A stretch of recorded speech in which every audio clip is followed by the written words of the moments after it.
never come. June 25th, 2009, Michael Jackson would be found dead in his home. While the world mourned the icon, behind closed doors, an investigation began. The main question, what really happened that night? I'm Guy Mowbray. I did not give it to him. Okay, so if you didn't keep it, alongside me. And today we have a must-watch squad This battle. footage was recorded on the evening of June 24th, just hours before the tragedy. In the video, Michael looks energized, full of life, rehearsing intensely. Ahead of him were 50 massive shows at the O2 Arena. Originally, only 10 concerts were planned, but the demand was so high, the organizers, AEG Live, decided to increase the number to 50. Did Michael actually want to perform 50 shows? Of course not. He claimed he was put in front of a fact. One day he woke up and was told it wouldn't be 10 shows, but 50. Michael was shocked by this. He told people close to him that he was only ready to do 10 concerts. He knew his body wouldn't handle that kind of pressure. At one point, he called his mother and said, "Mom, I don't know if I can do this. I can't handle 50 shows." In response, I knew it changed, but that's probably what led to him indirectly dying. But mind you, also Michael Jackson was in a lot of debt. EG Live claimed that Michael agreed to it voluntarily. After tickets for the first 10 shows sold out, he supposedly agreed to add more dates in London, but with the condition that it wouldn't exceed 50. Many experts and biographers believe Michael was cornered by his own debt. The company's CEO, Randy Phillips, was effectively controlling his life during that period. Even if Michael was against 50 dates, the financial obligations to the organizers, who already invested 20 to 30 million into the show, left him with no real choice. In early June, Michael often didn't show up to rehearsals at all. He was exhausted, fragile, and mentally overwhelmed by the workload. He struggled to remember lyrics to songs he had performed for years, and even asked for a teleprompter on stage, something he had never done before. Makeup artist Karen Fay, who worked with him for over 20 years, later said in court that by mid-June he was so thin she could see his ribs through his skin, and she feared for his life. By June 19th, the situation had become critical. Michael was so weak, he was shaking from chills. He seemed disoriented and couldn't rehearse. Director and choreographer Kenny Ortega was feeding him with a spoon, rubbing his cold feet, wrapping him in blankets, and eventually sent him home. That my friend wasn't right, that he wasn't well, there's something going on. It was deeply troubling me. And I did ask him questions, and he did answer me. I did feel, though, that he was not well. AEG Live was seriously concerned about his physical and mental condition, but not in the way you might expect. No empathy, no understanding, just business. Their goal was simple: get him back into working condition at any cost. The pressure was directed at his personal physician, Conrad Murray. He was being pressured under the threat of losing his $150,000 a month salary, paid not by Michael, but by the company itself. In one email addressed to Kenny Ortega, co-CEO of AEG Live, Paul Dunkelware, wrote, "We want to remind Murray that it is AEG, not MJ, who is paying his salary. We want to remind him what is expected of him." A chance for the break here. Just needs the composure now. And another 2 goals in a matter of minutes. No. Interestingly, when Paul Dunkelware was questioned about this email during deposition, he answered, "I don't recall," more than 30 times. He later tried to testify by saying it was just short-form communication and that he simply wanted the doctor to do his job. Did you write that email? Over it comes. Conrad Murray first met Michael Jackson in 2006 in Las Vegas, when Michael needed a doctor to treat his daughter, Paris Jackson, for a cold. It was after that moment that Murray earned his trust. By 2009, when preparations for the tour began, the pressure on Michael Jackson was rapidly increasing, and he needed a doctor who would be with him constantly. Most importantly, someone who would give him medication without restrictions or formalities. The thing is, By that point, Michael had already been suffering from chronic insomnia for many years. Along with constant muscle pain and anxiety, his treatment had become powerful sedatives and painkillers. He had been taking them for decades. The addiction started forming back in 1984, when a pyrotechnic explosion during a Pepsi commercial left him with second and third degree burns. That's when these heavy drugs entered his life, the kind that caused dependency almost instantly. From that moment on, his life turned into a constant cycle between pain and relief. But in 2005, after a long and exhausting trial, things reached a new level. He moved on to extreme doses, trying to numb not physical scars anymore, but unbearable internal pain, insomnia, paranoia. From that point on, medication stopped being treatment and became his only escape from reality. After the breakdown on June 19th, the next day, an emergency meeting took place at Jackson's house involving Kenny Ortega, Dr. Conrad Murray, and executives from AEG Live. Murray got angry at Ortega and told him, "Don't act like a doctor or an amateur psychologist. Direct the show and leave Michael's health to me." Despite the director's concerns, AEG Live decided not to stop preparations. Murray assured everyone the artist would be ready to perform. Over the next 2 days, June 21st and 22nd, rehearsals were either missed or Michael barely participated on stage. The team was moving from the Forum to the main venue, the Staples Center. The calm before the storm ended on June 23rd. That night, he suddenly came back to life on stage. He was focused, energetic, and rehearsed at full intensity for almost an hour and a half. The same continued on June 24th. He was in a good mood. Everything seemed fine. The rehearsal ended late in the evening, and Michael went home, where the worst part would begin. 1 a.m. Michael Jackson can't fall asleep. He asks Murray for one drink. Doesn't work. Then another one. Still nothing. Closer to 10 a.m. in the morning, completely exhausted from hours of sleeplessness, Michael, in desperation, asks for a very powerful drink, known in his circle as milk. And we have 2 minutes left. I have these rehearsals to perform. Be ready for the show meeting. Under the pressure from Michael, the doctor relents, gives him exactly what he wanted. This recording was made after the drug had taken effect. Yeah, what a save that was. Brilliant reflexes from the keeper. If you really want to, if you really That has gone out. It'll be a throw. I want to say,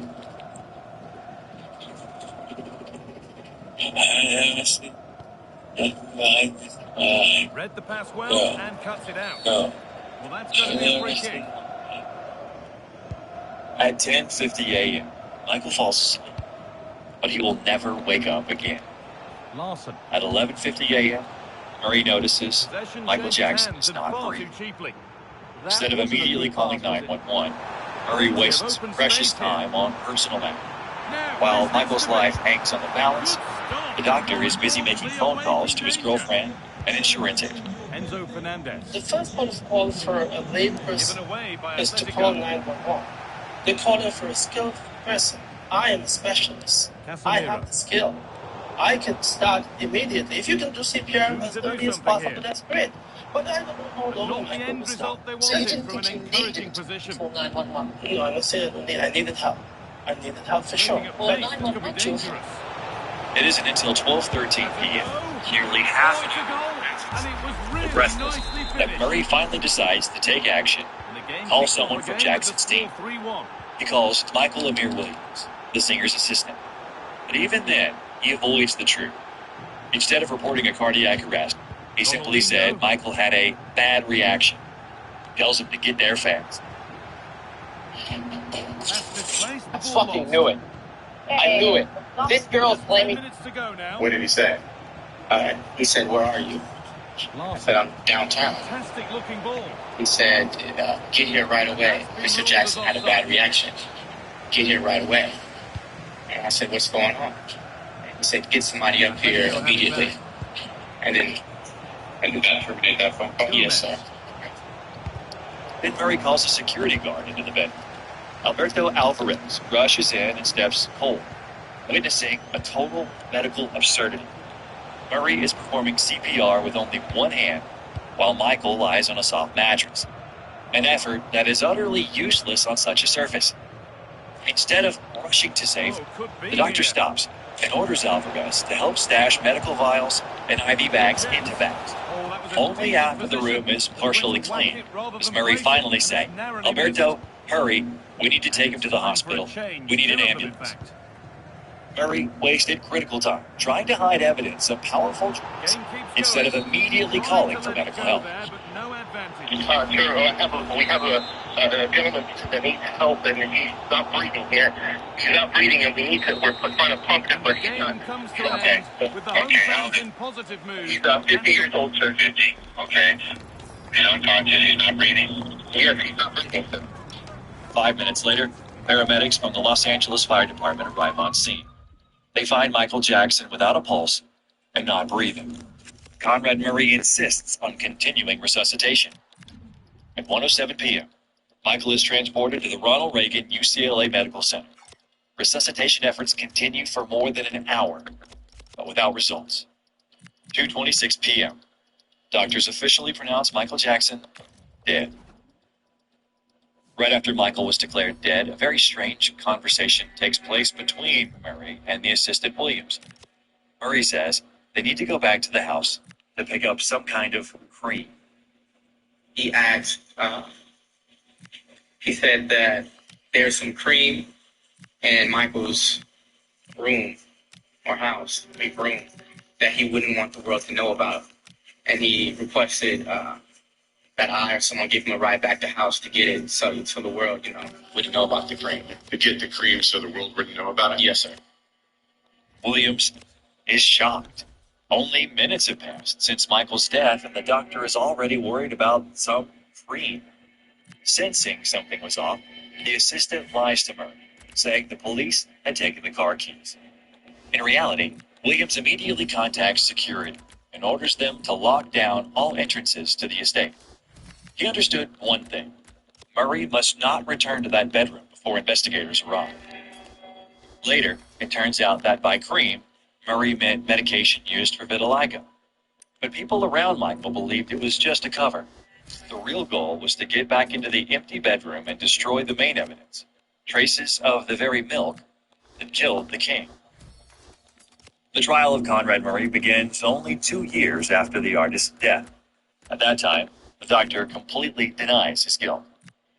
His version never changes. He claims he never administered a fatal dose. According to Murray, he stepped out of the bedroom for just 2 minutes. And during that short window, Jackson, driven by depression and insomnia, injected himself with the drug. I did not give it to him. Okay, so if you didn't put it there, who did? Michael. The key witness for the prosecution is Dr. Christopher Rogers, the forensic pathologist who performed the autopsy on Michael Jackson. He rejects the defense's version that Jackson injected himself when the doctor was out of the room. He explains that the level of sedation would not have allowed Michael to wake up and carry out those actions within the 2 minutes Murray described. Were you able to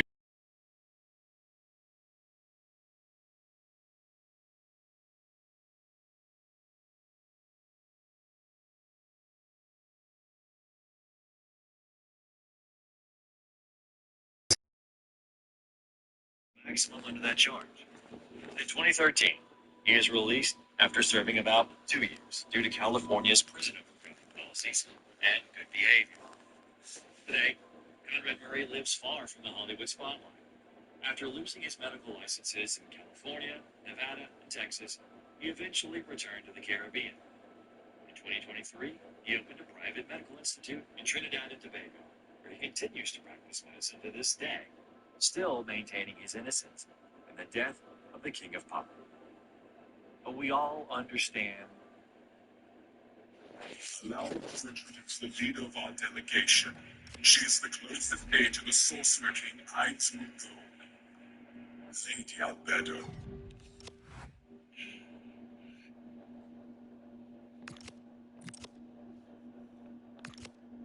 That's not how statecraft works. I agree and disagree. So I agree with you that some Christian nationalists who are far Protestant, sola scriptura, well, I want all the laws to reflect the Bible.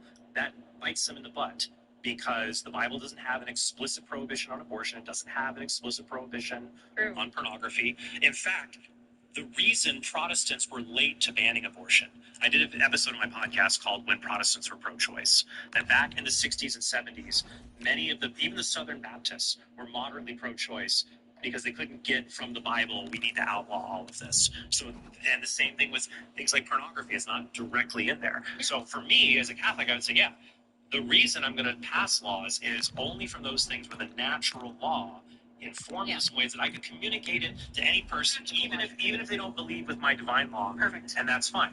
That's totally. Where I disagree though is I'm not going to approach issues and say, well, I'm not going to approach it this way. And good evening on Enslaving what is a people perfect bad, night and for we're gonna have a football. debate The about floodlights practical shining effects. down Freeing on the slaves, players not as we freeing speak. slaves. I'm I'm Derek gonna Ray say in the that commentary enslaving position, people and I'm joined for is expert wrong, analysis by Sue and it Smith. ought not And if happen. this game lives So up to it's its not billing, killing we're in fetuses are for a bad. riveting For me, it's occasion. killing How do you see this gays one going? wrong. Well, he And has in the some measure of his cases, man. you're allowed to start with the moral principle and the sequelae. I never said that you can't start with it. In fact, even I want to start with that. even the state starts with the moral principle. Yeah. The state just goes agnostic as to the outcomes and what to do. And just But like if that, the outcomes are broken up. sufficient, even if the Well, outcomes nice is approach, wasn't it? people But the feel final so ball just wasn't repulsed there. by this that they just want to do away with it, then the state should do away with it, right? That's all I'm So asking. would you be okay though with outlawing abortion And if support it turned available. out hypothetically maternal mortality rates, child mortality Loves to rates? cut in from the wide The area. adoption one, I don't think that And here's how should the really bees factor knees in will line because up. you're going to expect Manuel abortions Neuer outlawed. begins in Some goal. children will be Julian placed before Timber adoption. plays with But it's still, Lucatinha in that's the better than fullback being positions. killed. But the And mortality up rates, front let's say today is mortality rates Gareth did not Bale. go. Would you say? Poverty rates. This is how the visitors will set up today. Iker Casillas begins in goal. Julie Vardy plays. That's all the things about it. Right. Well, it's the hope of any player to make a bright start with the new club, and today is no exception. Well, there's quite a lot of pressure on her to come in and start strong. Then we just She'll turn know the that, but I'm there's sure no she'll point. I'm relish sure the we turn the challenge. dial I'm if it looking only goes forward to up by watching her play here. 0.5%. It's still justified to And say the free well, kick it's taken, but saved easily by the keeper. Okay, so it sounds like it's just Rabiot. for you. It's Now the with dial will Rooney. eventually get turned to a point. I don't Luis feel like it's Diaz. worth it. And the bees knees moving forward. What can they do from here? Well, possibilities in the centre. I don't think anybody made that argument. To the keeper. No idea. The sequelae is Well, no, I don't think anybody made that argument. And number two, you would have no idea. I mean, probably, sure, there wouldn't be sufficient evidence provided that begins a conception, but there wouldn't be evidence that provides a consciousness either. So, again, there would be no way of knowing. don't see it with these policies are unbearable, and I see better McCain. policy to drive down abortion so that we can Back out with it. A real opening now. Yeah, my position is just if you believe in the proposition it is wrong to directly kill innocent members of the human species, it's going to logically entail you should be against abortion. And I think many people hold that position but have not applied it to the issue of abortion. Well, again, because people just differ, because everyone has to deal with the trolley problem and go, No. okay, yeah, obviously this is silly, right? And the trolley problem, as I'm sure you've experienced it a bunch, is obviously you have... Yeah, there's always people keen on the trolley. So, Nicely over the top. There's, a two-week-old embryo fetus on one side, and there's an infant on the other side, after the one that's being saved. Okay? Every single time, people always pick the infant. No, not every single time. Probably some other. Right? That's the general reason case. Why? Some people like to Options in the centre. why. If a whole bunch of some kids in one of those babies Goal for crying, play. it's because Can he get the or level? some people like her And he's missed it. positions. Good They're heavens. like, well, the baby Well, looks the what a most chance like me, to so I feel equalise. He's go just for not it. clinical There's a enough bunch in of front of goal. Aesthetics. So one of the biggest thing that applies to us is Casemiro. like, it's obvious Really that getting we are stuck treating in. these two things Really differently. determined play. It's obvious. yeah, sure. Yeah, but the reasons are stupid. Like, especially it looks like me. You're because of aesthetics. That's why you're appealing. And so because we understand that the death of a two-week-old embryo, while tragic, may be less tragic than a one-year-old dying, because we understand... It wouldn't matter. Even if it was less, it would still be wrong. Even if it was less valuable, it would still be wrong to do it in the first place. That's why the trolley problem doesn't work. Even, oh my goodness, like, I explained it why. Even if you have, which you, I mean, you probably should, even if you have more value over your father over somebody else's father, it doesn't follow it's okay to kill their father.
That's what I'm saying.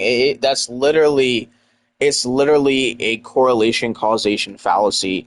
Well, like same thing in Ireland, like Poland. Poland has more restrictive laws before Roe v. Wade was overturned. Poland per capita had a lower maternal mortality. It's the lowest maternal mortality in the entire world. Was lower, right? It's very complex, but it was lower than America.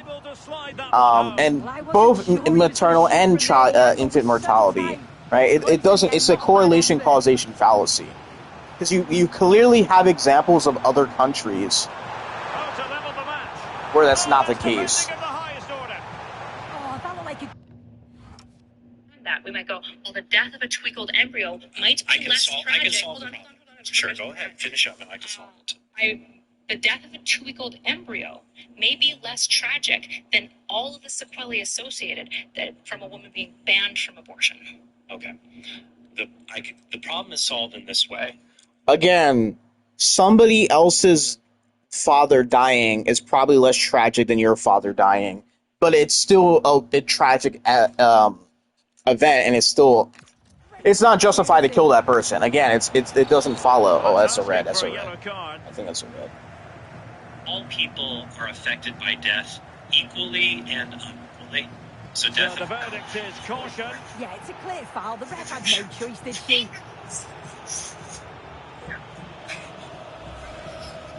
So an act can affect people, a group of people, in an equal way and an unequal way. But you have to choose it. No, let me finish.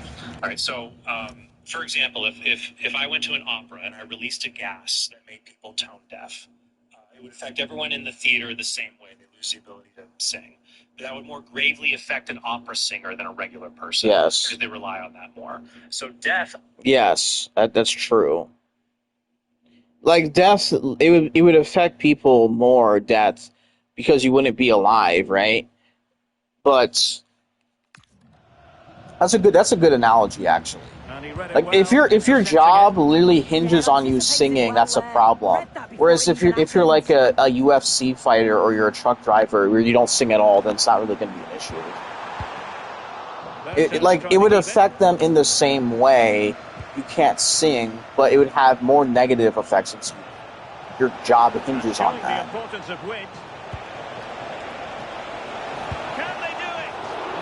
Affects all people equally in the sense that they no longer have life. But it will be more gravely harmful to some people whose lives were at more instrumental value, for example. So in the trolley pop, I can change it this way. You have nothing untoward happened. Less instrumental value than so the whistle then. Because people will have things like more emotional attachment, or two-week-old embryos typically have a very high mortality rate, so they might not continue. There's a 50% chance they might die. Here with the Let me finish. Can they turn this game you can on change its the head? trolley problem. What if you just did this way? You have a 90-year-old homeless man who has no friends or family and a father of 10. Okay, 100% of people are going to save the father of 10. Of course, the issue is... But that doesn't mean it should be legal to kill the homeless. Nobody's saying, sure. The issue is, what we're talking about here is that there isn't necessarily an idea. Yes, you are saying. Yes, you are. Yes, you are. You are a liar. You are literally implying. That's why the trolley problem. That's why people. I'm not saying maybe not you specifically, but that's why people. The trolley problem is like that, right? It took forever to do that. My goodness. Do not freaking lie. The trolley problem. That's exactly what you're trying to insinuate there, because you're trying to say. Even it's a non sequitur. You're trying to say because your emotion is different. Like I know how the trolley problem works, right? It's a very commonly asked. Oh, if you're really pro-life, you would have difficulty answering this question. Again, you're trying to get this conclusion based off this thought experiment, right? It doesn't follow. And it's been given as a penalty.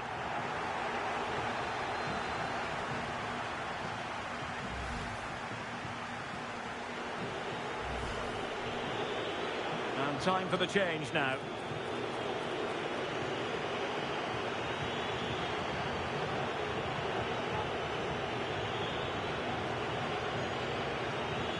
To extend their lead here.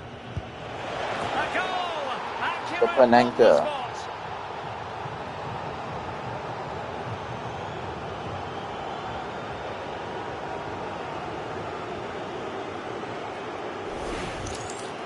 Well, here it is again. What a brilliant penalty. It's cheeky, it's audacious, and with the goalkeeper committed, she just watches the ball go in. I understand that these things are weighted differently. Sure. For example, how many 2-week-old embryos need to be on one side of the track before you pick them over the infant? Sure. I think also... How many? How many? Rooney. I don't know. Not sure. Promising I think that's the problem. But let me change the If it's example. just a little bit less instrumental valuable, shouldn't it just be 2? Then now it's 2 people dying instead of 1. But that's I think also the thought experiment, we have to be careful about thought experiments. Again, you can just have 2 90-year-olds and a baby. Like if you have 2 homeless 90-year-olds, even though there's 2 of them, but they would probably have less instrumental value than a baby. Well, we're into the final half hour. Always going to be the goalkeeper's ball. They're structured in a way to lead us to a certain outcome. Yes.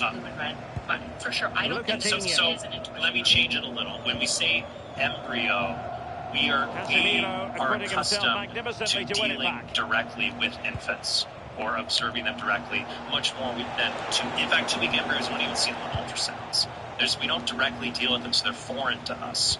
And so we're less likely to be emotionally attached to them. But suppose on the track, let's say you have an infant, and then on the other side of the track, you have 2 brain-dead pregnant women with 8-week-old fetuses. So they're 2 brain-dead, 8-week pregnant women. Now the throw-in forthcoming.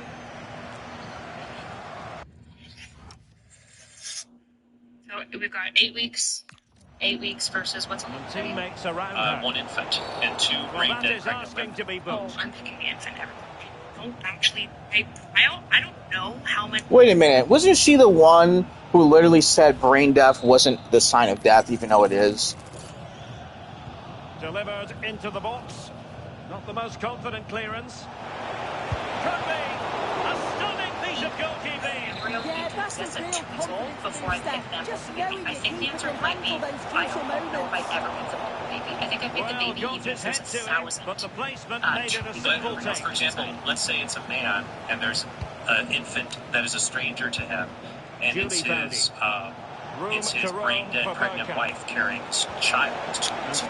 He very well is probably going to choose the embryo in that case. Because he has emotional attachment. Because he has, of course, everyone always picks their own family, but at state most of the time. Policy, we're not talking about whether or not you give up your son to save the world. Well, in fairness, it wasn't the best of headers. What is the most reasonable thing to incur upon the populace at a state level that leads to the most good outcomes, including both moral conduct and behavior, by reducing tragedy? Is the goal. Because if we don't grant that abortions are tragedies, right? Whatever is going on, a woman is choosing an abortion. It is always a bad situation. I would say if you did 3 or 4, if you did multiple brain dead pregnant, because when you sit in the situation that you have a pregnant woman there, which is the brain dead situation, that's not. The reason I did that is because you want to focus on the unborn child. But we don't. But unborn children. Yeah, but I'm definitely very consistent. So like, I think brain dead people have lost their soul. I don't care about them. Right, because I said because I don't care because if it was brain dead women. No, let me explain this though. If you did the trolley experiment and it was 5, 10, let's say it was 10 brain dead women. Sure, Let me finish. 10 brain dead women and 1 infant. Everyone will choose the infant. No one will have any deliberation about it, right? The intuition. Yeah, I understand. But if you say they're brain dead pregnant women and you stipulate the pregnancy will continue, people will deliberate, right? I agree. Because so there's a difference there. I agree. So that's you pointing out that these trolleys can intuition. What I would say to you is, you're right. There's all these plebs. They can't think past silly stuff. But they can replace rational, logical people. And so the referee How are your base arrested? As a victory for the visitors. I don't care about that. I don't feel that there's a life anymore. All we're asking I agree that they're different. is zygotes, right? And so even when you try to do intuition, I can just that's where embryos. No, just that's not an accusation. You're when I say you tried to intuition pump it off, I should say in the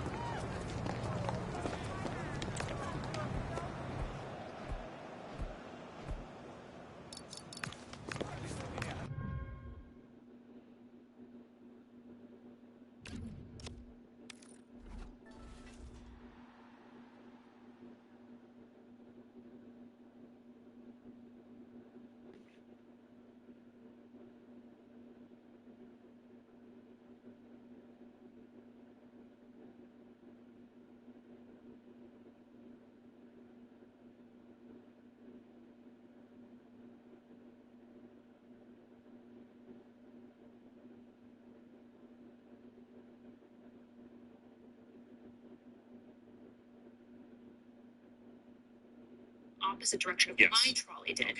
Even in that case, I can engage with it with my ration and logic because I'm a based Philbro, and you are. Quienes trabajan, les suceden cosas buenas. Así que, a trabajar. En marcha. Wait, these are the pants for that dude. So I hope the dude's not bleeding out, bro.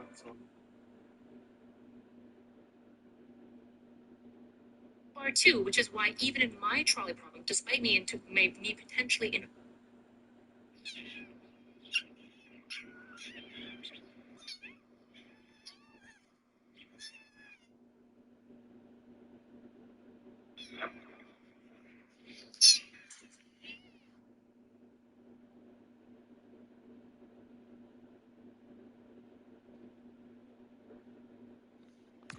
intuition pumping it, you can still process it through too, which is why I say how many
zygotes, how many 2-week developed children, I guess maybe in your world, does there have to be on the other side before you pick them over the infant? And I think the fact that most Christians, including yourself, go, I don't know, is super valid. And it goes to my point of going, that